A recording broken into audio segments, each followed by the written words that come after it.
Hi guys, আমরা শোভাবাজার সুতানটি ভূতনাথ মন্দিরে চলে এসেছি। আমরা মন্দিরের ভিতরে প্রবেশ করে ফেলেছি। ঠিক আছে, মন্দিরের ভিতরে আমরা প্রবেশ করে ফেলেছি। সাথে আমার বান্ধবী, আমার মেয়ে এসছে পুজো দেওয়ার জন্য। জায়গাটা আপনারা দেখুন কত সুন্দর লাগছে।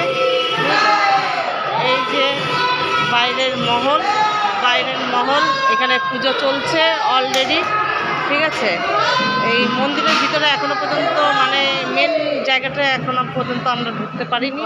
তা আমরা চেষ্টা করছি মেন জায়গাতে ঢুকে আপনাদেরকে পুরো ফটোটাকে তুলে ধরার জন্য আমি চেষ্টা করছি যে কিভাবে আমরা মন্দিরে পুজো দিচ্ছি।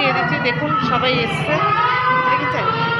আমার মেয়ে এসছে, আমার বেস্ট ফ্রেন্ড চলে এসছে। হাই গাইস বলে দেন। এই বাইরের বাইরেরটা দেখুন মন্দিরের ভিতরে।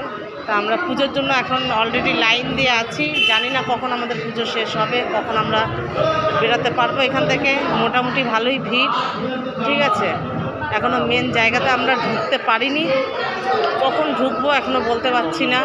তা জায়গাটা আপনাদের কীরকম লাগছে কি না লাগছে আপনারা অবশ্যই আমাকে লাইক কমেন্টে জানাবেন।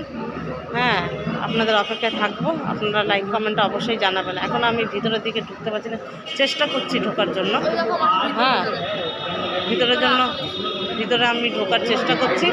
তো ভিতরে কোন পাশ থেকে পুজো দেওয়া যাবে? দেখ, ওই পাশ থেকে কি দেওয়া যাবে? জিজ্ঞাসা কর কোন দিক দিয়ে পুজো দেওয়া যাবে। এখনো ভিতরে ঢুকতে পারছি না। একটু জিজ্ঞাসা করতে, ওই ভিতর দিক দিয়ে পুজোটা কোন দিক দিয়ে যাবো? কোন দিক দিয়ে যাবো? দেখ ভিতরে কোন দিক দিয়ে যাবো। সোমা জিজ্ঞাসা কর। আরে সোমা জিজ্ঞাসা কর। দেখুন আমার বান্ধবী কিরকম, দেখুন।